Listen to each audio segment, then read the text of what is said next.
여러분들은 누군가의 도움을 받아보신 적이 있으십니까? 살아오면서 나는 한 번도 도움을 받아본 적이 없다. 이렇게 얘기할 수 있는 사람은 아마도 아무도 없을 것입니다. 우린 살아오면서 수많은 사람들에게 많은 도움을 받으며 살아가고 있지요. 그런데 중요한 것은 어떤 사람은 정말로 많은 사람들에게 도움을 받습니다. 어려움이 있을 때, 힘든 일이 있을 때, 곤란한 일이 있을 때, 주위에 많은 사람이 그 사람을 사랑하며 그에게 가까이 다가가며 그를 격려하고 위로하고 물질로 도와주고, 그래서 많은 사랑을 받으며 그 어려움 가운데서 일어나는 이런 모습들이 있습니다. 그런데 반대로 그렇지 아니한 사람도 있습니다. 어떤 사람은 이제 도움을 받아야 되는데 어려움을 겪고 있는데 그 주위의 사람들이 그를 도와주지 않습니다. 오히려 도와주기는커녕 때로는 비난하고 조롱하는 그런 모습들이 있습니다. 그래서 그 사람은 하소연을 하지요. 내가 이렇게 어려움을 겪는데, 이런 곤란을 겪고 있는데 나를 도와주는 사람이 한 사람도 없다, 이렇게 하소연하는 그런 사람들도 있는 것을 보게 됩니다. 무엇 때문에 이런 일들이 일어나게 되는 것일까? 왜 어떤 사람은 그를 돕지 못해서 안타까워하며 사랑 가지고 그렇게 그 사람을 많이 도와주는데, 어떤 사람은 그 사람이 어려움에 처한 그런 모습들이 있는데 오히려 도와주지 아니하고 오히려 또 비난하고 조롱하는 이런 모습까지 있는 것일까? 무엇 때문에 그렇겠습니까? 그가 살아온 삶 때문에 그렇습니다.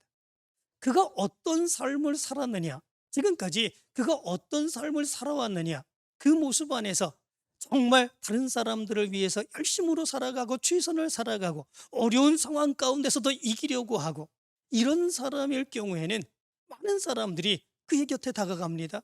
그가 일어나기를 간절히 원합니다. 그의 문제를 해결하기를 원합니다. 내가 어렵더라도 그 사람을 도와주어서 그 사람이 문제를 해결하고 일어서기를 간절히 원하는 그런 모습들이 있습니다. 그런데 그렇지 못하고 자기만 합니다. 자기 욕심을 챙기기에 바쁩니다.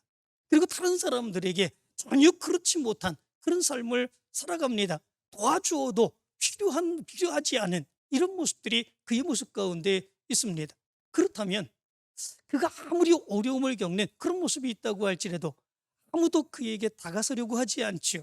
아무도 그를 도와주려고 하지 않는 그런 모습들이 있습니다. 도와줘도 아무런 필요성이 없다, 이렇게 생각하는 그런 모습들이 있습니다. 그런데 이런 모습은 우리 믿음의 사람들이 하나님의 도우심을 구할 때도 마찬가지로 이런 모습들이 나타나게 되는 것을 보게 됩니다. 많은 사람들이 하나님을 믿고 예수 그리스도를 믿습니다. 신앙의 삶을 살아갑니다. 그런데 어떤 사람들은 하나님의 큰 도우심과 은혜와 역사 가운데에 하나님의 놀라운 역사를 체험하며 살아갑니다.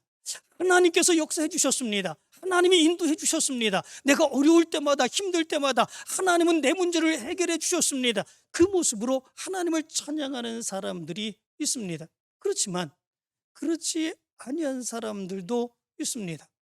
열심으로 예배에 참여하기는 하지만, 열심으로 믿음 생활 한다고는 하지만, 어떤 사람들은 왜 하나님은 내가 어려울 때 나를 도와주시지 않는지, 왜 하나님께서는 내 문제를 해결해 주시지 않는지, 하나님은 나를 사랑하지 않는 거 아니냐, 이렇게 한탄하는 그런 모습들이 있습니다. 무엇 때문에 그렇습니까? 어떠한 차이가 있기에 어떤 사람은 날마다 하나님의 큰 은혜를 받으며 그리고 하나님의 도우심을 찬양하며 하나님께 영광 돌리며 살아가는 그런 모습들이 있는데, 어떤 사람은 왜 하나님은 나를 도와주시지 않느냐고, 내가 이렇게 어렵고 힘든 일을 겪는데 내가 하나님 앞에 부르짖으며 기도하는데 왜 하나님은 내 문제를 해결해 주시지 않느냐고 한탄하며 살아가는 그런 모습들이 있을까라고 하는 거죠. 믿음의 차이 아니겠습니까? 어떤 사람은 정말 믿음으로 살기를 원합니다. 하나님의 말씀대로 살기를 원합니다. 하나님께 맡기며 살기를 원합니다. 하나님 앞에 부르짖기며 살기를 간절히 원합니다. 하나님께 영광 돌리며 살아가기를 원합니다. 그런 사람들에게 하나님께서는 응답해 주시고 그의 문제들을 해결해 주시며 하나님의 역사를 이루어가는 이런 모습들이 있지요. 그러나 어떤 사람들은 신앙생활을 해도 그렇지 않게 행할 수 있는 그런 모습들이 있지요. 신앙생활을 해도 자기중심입니다. 나만을 위해서 행하게 되는 그런 모습들이 있습니다. 하나님의 영광을 위하여 말씀대로 살아가기보다는 내 영광을 위하여 내 마음대로 내 뜻대로 살아가는 그런 모습들을 이루기 위하여 더 많은 것을 구하는 이런 모습들이 나타나게 되지요. 그럴 때에 하나님께서는 그들의 기도도 외면하시는 그 모습이 나타나게 되는 거죠. 오늘 성경 말씀 가운데 보면은 바로 우리가 어떤 모습 가운데 믿음의 삶을 살아야 하나님의 도우심을 얻을 수 있는가라고 하는 것을 분명하게 알 수 있게 됩니다. 오늘 본문의 말씀의 이야기는 이런 이야기입니다. 이스라엘 백성들이 지난 20년 동안 블레셋 사람들에 의해서 엄청난 고통을 받으며 지배를 받게 됩니다. 블레셋의 지배를 받는 가운데에 그들 가운데서 이제 큰 고통을 겪게 하는 그런 모습들 때문에 땀 흘려 심고 거둔 농산물 그 모든 것들도 그들에게 돌아가지 아니하고 빼앗기는 그런 일들이 비일비재에 일어나고 끊임없이 억압받는 그런 삶을 살아가게 되는 그런 모습들이 있게 됩니다. 이런 어려운 가운데에 사무엘 선지자가 나타나게 됩니다. 사무엘 선지자가 이스라엘 백성들을 미스바에 모이게 하고 그리고 그들의 죄악된 삶을 다 돌이키게 하고 회개하게 하고 그리고 하나님 앞에 부르짖는 그런 모습들이 있게 됩니다. 이스라엘 백성들이 미스바에 모였다고 하는 이야기를 듣고 블레셋 사람들이 이제 블레셋 사람들에게 대적하기 위해서 전쟁을 일으키기 위해서 이스라엘 사람들이 모였다 이렇게 생각을 하고 쳐들어오게 되는 이런 모습들이 있게 됩니다. 그때에 이스라엘 백성들은 큰 두려움 가운데 처하게 되지요. 그때에 이 사무엘이 하나님 앞에 번제를 드리고 그리고 하나님 앞에 크게 부르짖는 그런 모습들이 있게 됩니다. 놀라운 하나님의 역사가 그 가운데 나타나게 되지요. 큰 우레를 하나님께서 바람으로 인하여 이 블레셋 사람들을 흩게 하고 그동안에 빼앗겼던 모든 그런 나라들을 땅들을 다 차지하게 되는 놀라운 승리의 역사가 일어나게 됩니다. 이스라엘 백성들의 힘과 능력으로는 도저히 일어날 수 없는 그런 일들이 바로 하나님의 놀라운 도우심과 역사 속에 일어나게 된 이야기, 이것이 오늘의 이야기입니다. 이 말씀을 가만히 생각을 해보면 우리가 어떤 모습으로 믿음의 삶을 살아야 하나님의 도우심을 얻을 수 있는가라고 하는 것을 분명하게 알 수 있게 됩니다. 오늘 말씀을 통해서 우리가 생각을 해보면 하나님의 도우심을 얻을 수 있는 가장 첫 번째 방법, 그것은 무엇이겠습니까?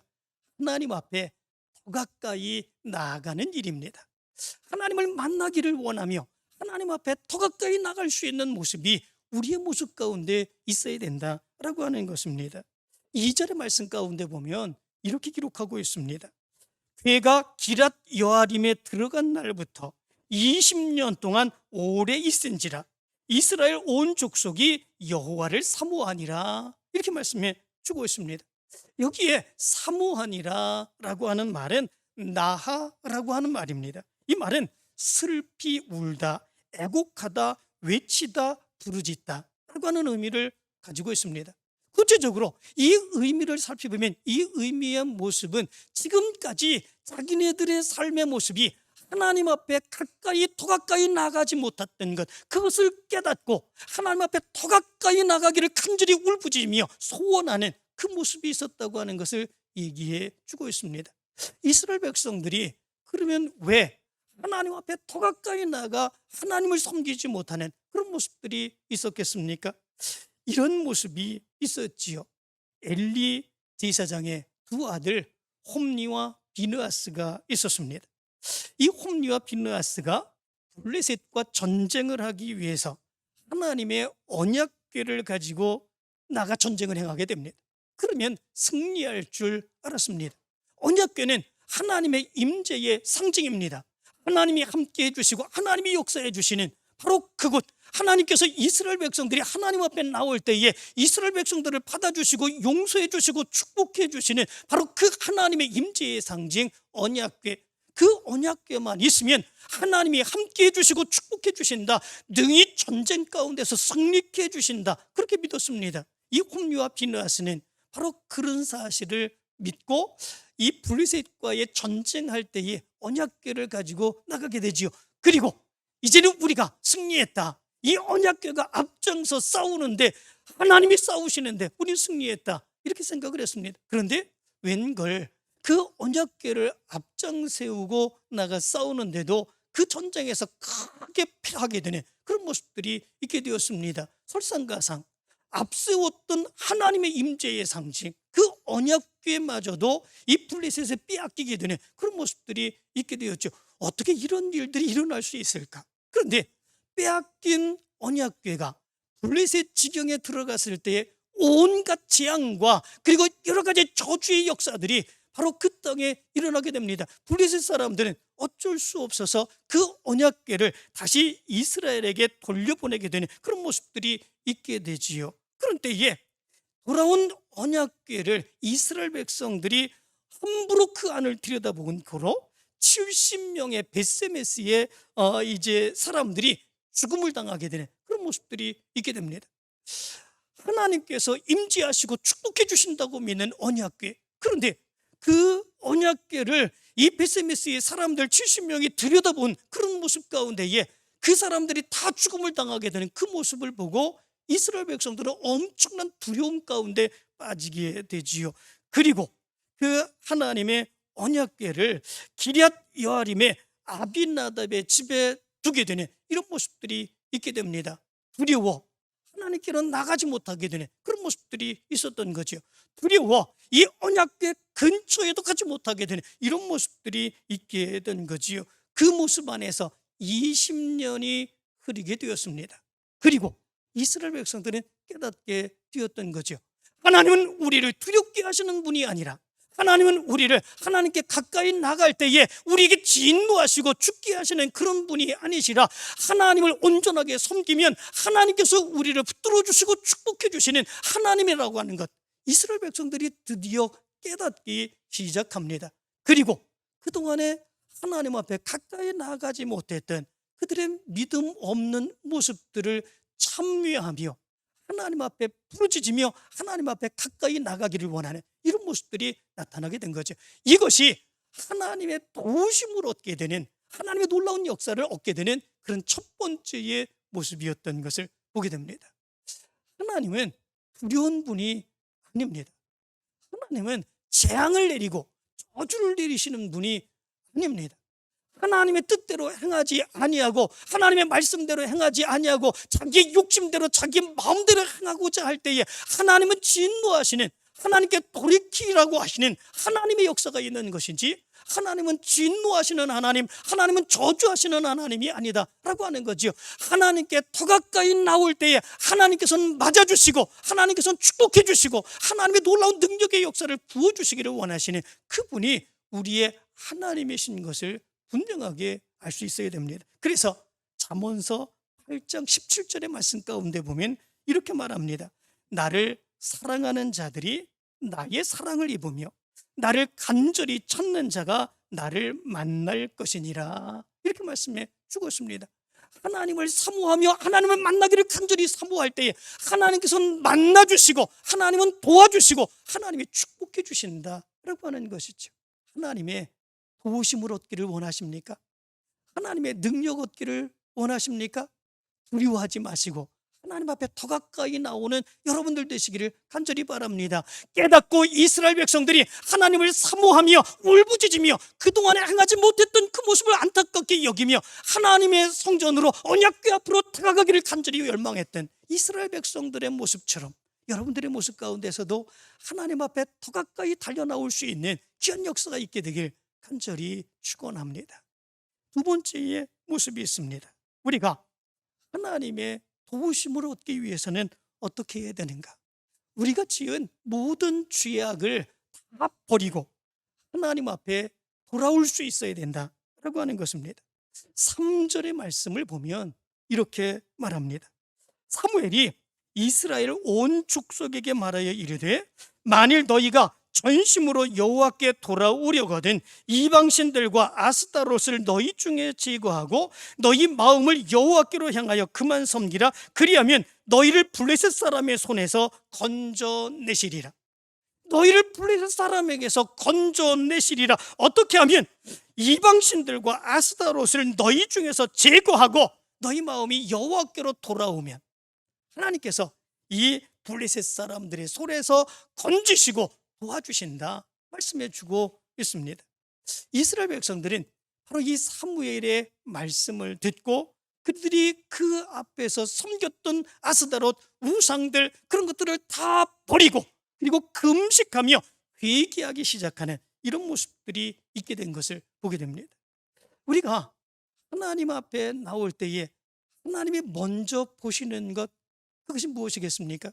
그것은 우리가 얼마나 의롭게 살았느냐, 얼마나 하나님의 말씀대로 잘 살았느냐, 그것을 먼저 보시는 것이 아닌 것을 우리는 알 수 있어야 됩니다. 물론 하나님이 원하시는 것, 우리가 의롭게 살기를 하나님은 간절히 원하십니다. 하나님이 우리에게 원하시는 것, 하나님의 말씀대로 하나님께 영광 돌리며 살기를 원하시는 것, 그것이 하나님의 마음입니다. 그렇지만 그렇게 행하지 못했다고 할지라도, 우리가 죄악된 삶을 살았다고 할지라도, 그럼에도 불구하고 하나님이 우리에게 원하시는 것, 그가 정말로 회개하고 하나님 앞에 나왔느냐라고 하는 것, 하나님이 먼저 그것을 보신다라고 하는 것이지요. 그래서 이사야서 1장 18절 우리가 잘 아는 것처럼 이렇게 말씀합니다. 여호와께서 말씀하시되 오라 우리가 서로 변론하자.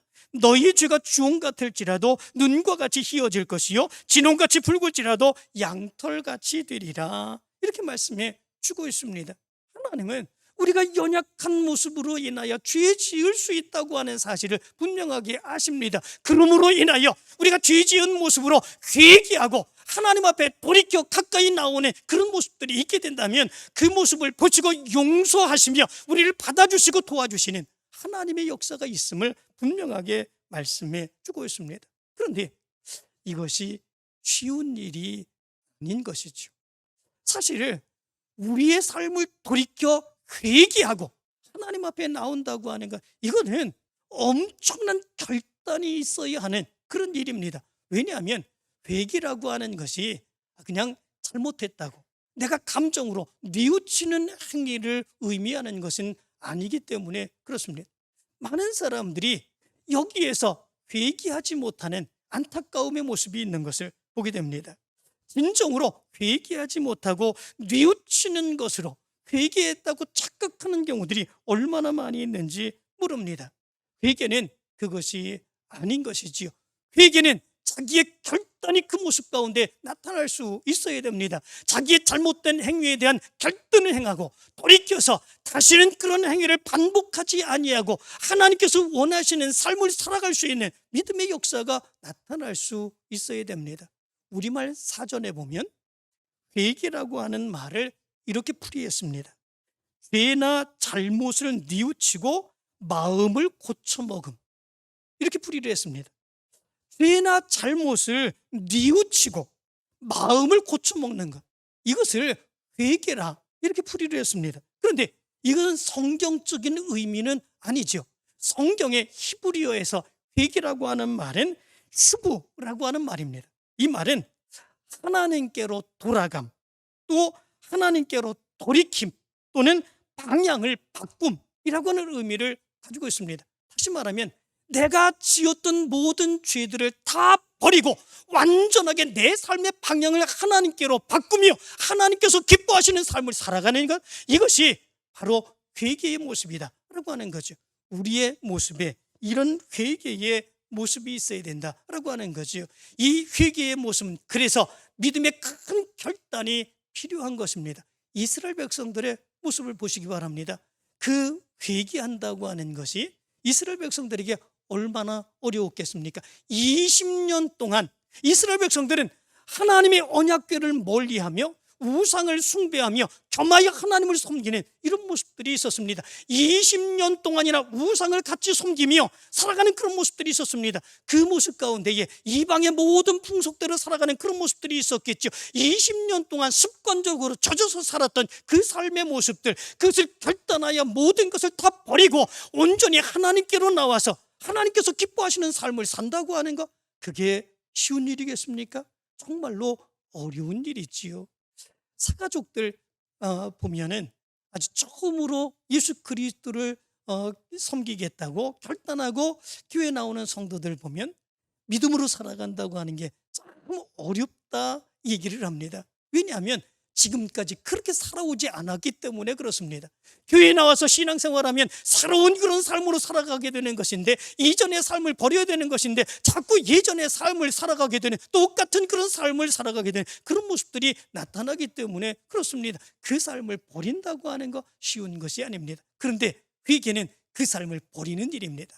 예전에 내가 행했던 잘못된 죄악된 삶들을 완전히 결단하고 버리는 삶입니다. 하나님 앞에 돌아올 때에, 그럴 때 하나님께서는 그들을 받아주시고 죄를 용서해 주시며 하나님이 도와주시고 놀라운 하나님의 역사를 부어주시는 것을 보게 됩니다. 이스라엘 백성들은 바로 사무엘의 말씀을 듣고 그 결단하여서 그들의 우상의 숭배를 행했던 삶, 죄악된 삶을 다 버리고 하나님 앞에로 돌아오는 이런 모습들이 있게 된 것을 보게 됩니다. 그럴 때에 하나님의 놀라운 능력의 역사를 체험하게 되었던 것을 보게 됩니다. 여러분들의 삶에도 단순하게 뉘우치는 것이 아니라 내 마음속에서 잘못했다 깨닫고 마음의 죄책감만을 갖는 것이 아니라 믿음으로 결단하여 내 죄악된 삶을 버리고 하나님 앞으로 나오는, 하나님이 기뻐하시는 삶을 살아갈 수 있는 여러분들의 삶이 되기를 간절히 원합니다. 그리하여서 하나님의 도우심의 역사를 체험하게 되기를 간절히 축원합니다. 마지막 세 번째 모습이 있습니다.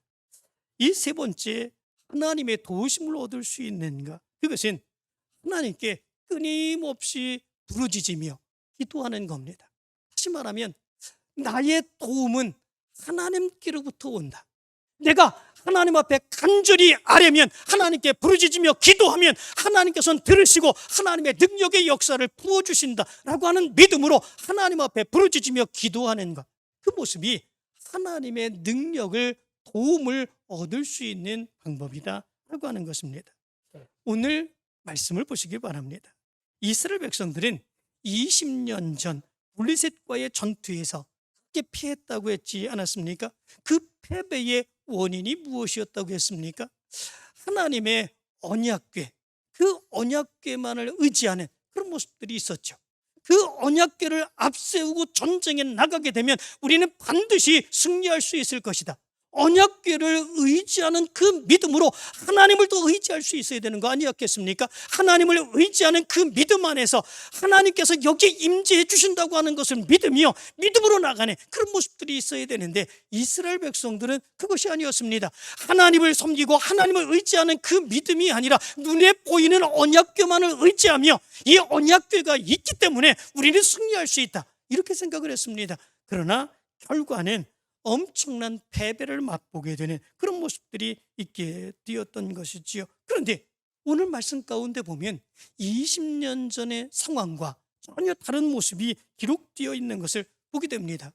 이제는 언약궤만을 의지하는 것이 아닙니다. 아비나답의 집에 여전히 언약궤는 있습니다. 그렇지만 그 언약궤를 의지하는 것이 아니라 오히려 이제는 하나님을 의지하게 되는 그들의 모습이 나타나게 되는 것을 보게 됩니다. 언약궤 가운데서 역사하시는 하나님, 그 하나님께 부르짖을 때에 하나님께서는 들으시고 역사해 주신다라고 하는 것을 분명히 깨달은 많은 사람들이 있었습니다. 그리고 하나님 앞에 기도하는 사람들이 생겨나게 되었습니다. 기도의 중요성을 인식하고 하나님 앞에 무릎 꿇게 되었습니다. 그리고 그들은 하나님께 금식하며 기도하는 그런 모습들이 있게 되었습니다. 블레셋 사람들이 쳐들어왔을 때, 그래서 사무엘에게 중보 기도를 요청하는 이런 모습들이 있게 되었죠. 8절의 말씀을 보면 이렇게 말합니다. 당신은 우리를 위하여 우리 하나님 여호와께 쉬지 말고 부르짖어 우리를 블레셋 사람의 손에서 구원하게 하소서, 이렇게 말합니다. 그 이전에는 언약궤만 있으면 된다 생각을 했습니다. 언약궤가 있기 때문에 우리는 결코 질 수 없다 이렇게 생각했습니다. 그런데 이제는 그게 아니었습니다. 이제는 하나님 앞에 부르짖고 하나님을 의지하면 하나님께서 역사해 주신다라고 하는 믿음을 갖게 되었습니다. 사무엘에게 당신은 우리를 위하여 우리 하나님께 쥐지 말고 부르짖어 우리를 블레셋 사람의 손에서 구원하게 하소서. 하나님 앞에 부르짖으며 기도하는 중보 기도의 능력의 역사를 믿게 되는 것을 보게 됩니다. 기도밖에는 저들로 인하여 우리가 승리할 수 있는 방법이 없다 분명하게 깨달은 거지요. 그러자 9절의 말씀을 보면 이렇게 말합니다. 사무엘이 전 먹는 어린 양 하나를 가져다가 온전한 번제를 여호와께 드리고 이스라엘을 위하여 여호와께 부르짖음에 여호와께서 응답하셨더라 이렇게 말씀해 주고 있습니다. 그리고 10절은 사무엘이 번제를 드릴 때에 블레셋 사람이 이스라엘과 싸우려고 가까이 오매 그날에 여호와께서 블레셋 사람에게 큰 우레를 발하여 그들을 어지럽게 하시니 그들이 이스라엘 앞에서 패한지라 이렇게 말씀해 주고 있습니다. 사무엘이 하나님 앞에 끊임없이 쉬지 않고 기도합니다. 그 기도를 들으시고 하나님께서 역사해 주시죠. 큰 우레를 발하여 이 블레셋 사람들을 혼돈 가운데 빠지게 하는 이런 모습들이 있게 됩니다. 그런 블레셋 사람들이 이스라엘 백성들이 쳐서 큰 승리를 얻게 되고 그 이전에 빼앗겼던 땅들도 다 차지하게 되는 이런 엄청난 역사가 일어나게 된 것을 보게 됩니다. 인간의 지혜로 보면, 인간의 생각으로 보면 기도하는 것이 무슨 이런 큰 능력과 역사를 일으킬 수 있을까? 이런 생각을 할 수 있게 됩니다. 어떤 모습에서 보면 세상 사람들이 생각할 때에는 정말 기도한다고 하는 것은 공에 대고 그냥 소리 지르는 것, 이것에 지나지 않는 그런 모습들이 있습니다. 허공에 뭐가 있습니까? 보이는 것이 아무것도 없습니다. 그런데도 불구하고 믿음의 사람들은 그 아무것도 없는 것 같은 그 허공에다 대고 하나님이 거기 계시며 역사해 주신다고 믿으며 하나님 앞에 부르짖으며 하나님의 도움을 간절히 간구하는 그런 모습들이 있습니다. 세상의 사람들은 아무것도 없는 그곳에 그렇게 부르짖으며 미친 사람처럼 울부짖는 바로 그런 것처럼 보이지만 믿음의 사람들은 그것이 아닙니다. 거기에 하나님이 계십니다.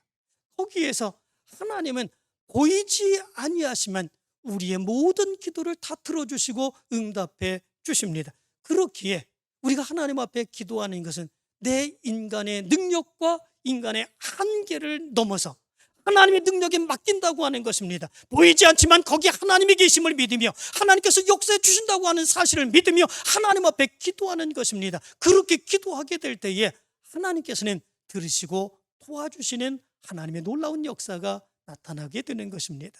사랑하는 성도 여러분, 이 시간에 여러분들의 삶을 돌아보시기를 바랍니다. 여러분들의 믿음을 돌아보시기를 바랍니다. 여러분들은 하나님의 도우심을 체험하셨습니까? 어떻게 체험을 하셨습니까? 이제 오늘 하나님의 말씀을 분명히 기억하시기를 바랍니다. 하나님 앞에 더 가까이 나가시기를 간절히 원합니다. 여러분들의 삶에 죄악된 모습들이 있으면 결단하여서 버리고 하나님께로 돌아오시기를 바랍니다. 그리고 하나님 앞에 부르짖으시기를 바랍니다. 그럴 때에 하나님께서는 역사해 주실 줄로 믿습니다. 하나님께서 도와주실 줄로 믿습니다. 하나님이 우리의 문제를 해결해 주시고 하나님의 놀라운 능력의 역사를 보여주실 줄로 믿습니다. 우리의 힘으로는 아무것도 할 수 있는 것이 없을 것 같은 모습이 있지만 그럼에도 불구하고 이렇게 우리가 하나님 앞에 나갈 때에 하나님께서는 역사해 주시고 도움 주시고 하나님의 능력의 역사를 보여주실 줄로 믿습니다. 이 놀라운 능력의 역사를 체험하며 믿음으로 승리의 역사로 하나님께 영광 돌리게 되기를 간절히 축원합니다.